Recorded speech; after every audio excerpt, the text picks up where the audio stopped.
What's up, guys? We're here at AMC Town Square chasing cinema. Mr. James Hsu. I'm a hustler. I'm a hustler, homie. I'm a hustler. Here we go. But I'm not the hustler tonight because J-Lo, Constance Wu, the hustlers. And Julia Stiles. Hustlers. Julia Stiles. Yeah. Lizzo, Cardi B. Cardi B, yo. Some big names in this movie. Any expectation going into this movie? Well, when I saw the trailer, I loved it. Yes. And then now all the reviews are coming out. Yes. It's at 95.4. Yeah, probably. Well, yeah, I think last time I checked it was at like maybe a 90. So I think it dropped 90, a little bit, but it was 90. Closer to the screening release. Yeah. Now it's at 90, and then I'm ready, dude. And then the people are talking about like Oscar nom for J-Lo. I don't know if that's premature but people are loving it. Okay. Yeah, I didn't hear any of that buzz, but you know, hopefully that lived up to the hype. Did you think it did? I really enjoyed myself. Did you? That was a really fun movie. They probably could have cut off an excess of like probably 20-30 minutes, honestly. I felt it dragged a little bit toward the third act, probably. Okay. But I had a lot of fun. I thought Jennifer Lopez, I really liked her. And then Constance Wu, she did an amazing job in this movie too. Completely opposite character, really, of Crazy Rich Asians, which was, I think, the last movie Hollywood film she was in. Yeah, for sure.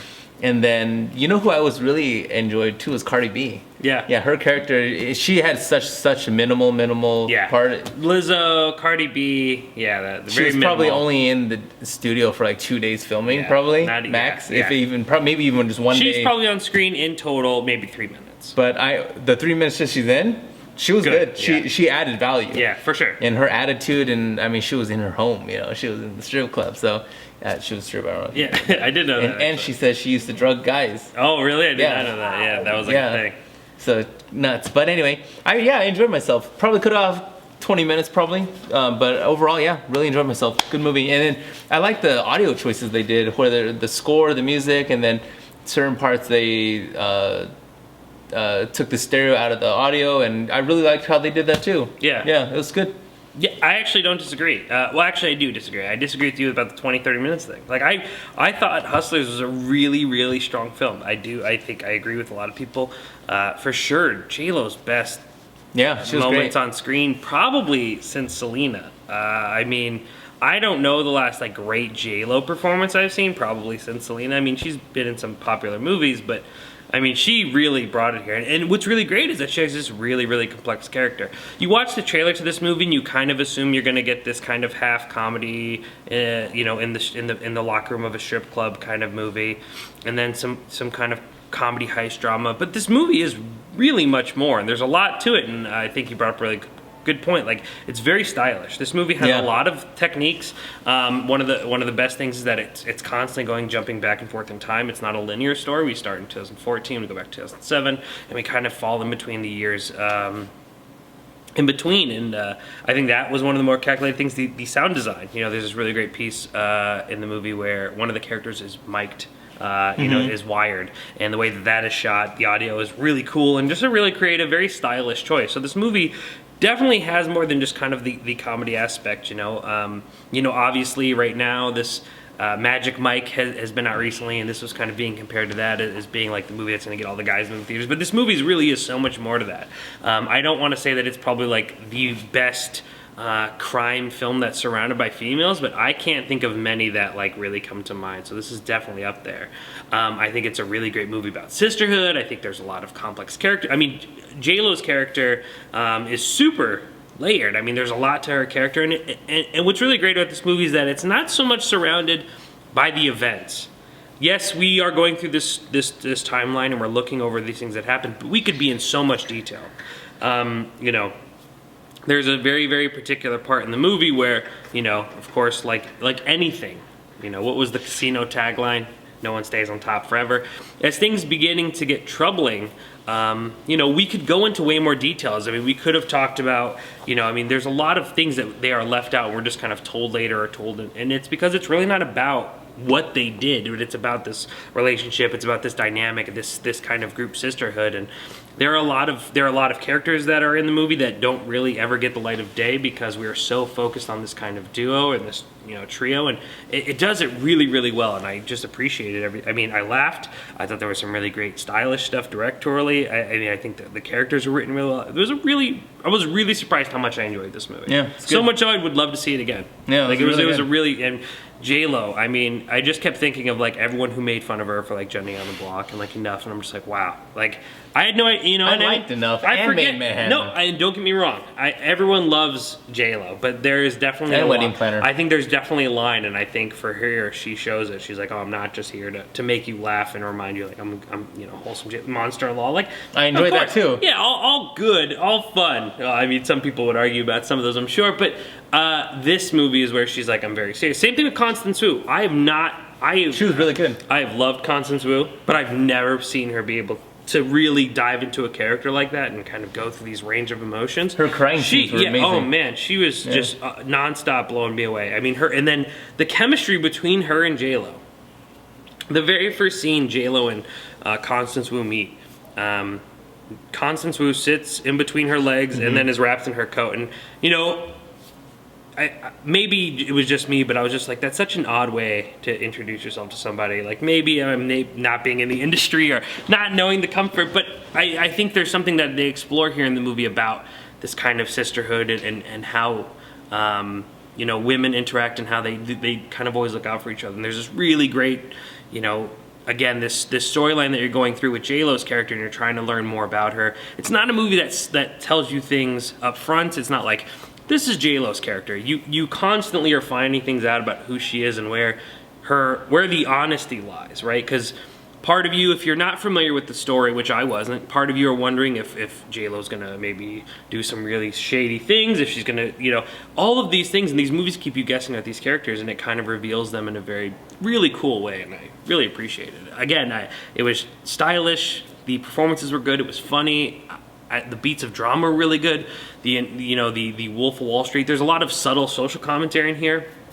You know, at the very end of the movie, Jennifer Lopez's character says, everyone, like, you know, kind of to the kin that everyone's got to hustle. There's always someone giving the money and someone picking the money.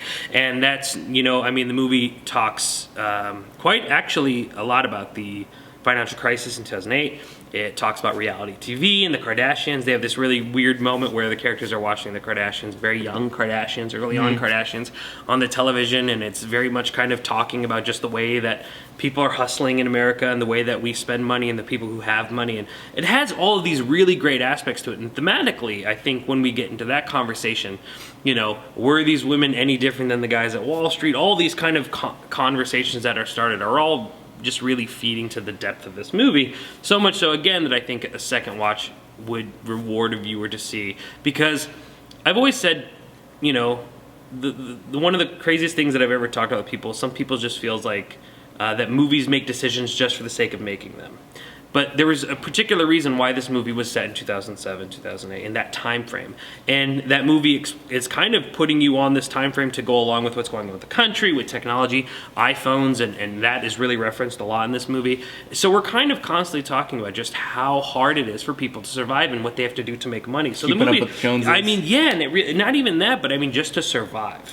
You know, they were either on top or they were at the bottom. And that's really interesting because we've talked about politically, you know, the social climate has talked about how there is a losing middle class. And we see this she's either staying at a friend's house or with her grandmother, or she's on a penthouse in New York City and Manhattan. I mean, there are these drastic differences, and you're just kind of watching these characters figure out how to make it. And I think it's way more than just a stripper comedy. I think it's way more than just a strip. I mean, it is. There's really a lot here, and you know, kudos for them to really kind of fit it all in here. And I'm sure some people will go in kind of expecting the Magic Mike version of, you know, just definitely not. You know, and it's definitely not that. It is so much more. I mean, don't get me wrong. There's plenty of things set in the strip club, and there's, you know, but I mean, there's a lot of minimal depth there. nudity though. Yeah, no, there's very minimal. for like a strip club movie, if that's what it was going to be dubbed as. Which obviously it's definitely not. Yeah, it's not super big on the nudity, but yeah, maybe like 2-3 scenes. The first 20 minutes is probably where everything happens, and then you're kind of going out there, and again, you're just put in these situations with these characters, and you're trying to learn them. And you know, I think one of the most creative things was bringing in Julia Stiles. Didn't even know she was in the movie. Yeah, I didn't either, and I'm not saying choosing necessarily the actress was so good, but that character and the way that we're telling this story in secondhand from a newspaper article, we're able to kind of hear these characters speak after they've learned things. So you meet Constance Wu at the very beginning as she's talking to Julia Stiles, where she is now in life, and then we go back to where she is, and we kind of just get to see how she gets to where she is. And Yeah. it's not easy, and that character is kind of really tragic in a really hard way, that she is so worried about not letting someone take that driver's seat, and she always has to be in the driver's seat, that the one time someone did, and in her mind, I'm sure she betrayed that, even though that there's obvious right and wrong decisions, and I don't think Constance Wu ends up making the wrong decision. I mean, I'm sure we could get into the details, but based off the movie, she's obviously trying to make a better life, and then we kind of see what she has to sacrifice for that, and that's all again goes back to that sisterhood and the relationship between women, and then of course the what you have to do to survive. So I liked all of that aspect, and that's all here. So check out Hustlers. Who would've thought, Do not sleep on this. Yeah. Like honestly, might be in my top 10. Like really, really, really well made film and super good. And that's always nice when you get the sleepers, because I think this will be a sleeper hit. I think people will talk about this, and maybe it won't do huge at the box office, this opening weekend. But I think it's a movie that word will travel, hopefully. Yeah. Because J-Lo deserves some credit for this, and so does Constance Wu. I mean, Constance Wu had some bad publicity after Crazy Rich Asians because she was kind of. Well, it was interesting because she was complaining. She's like, Yeah. I don't want to do another season, basically. Yeah. And then people are like, you ungrateful, da da da. But it's like, when you see a movie like this, it's kind of like, well, this is why. It's Yeah. she wants to be in Hollywood now. And people she's don't arrived. see it like, oh, she can't do this project. They're just like, why not? She could do whatever she wants.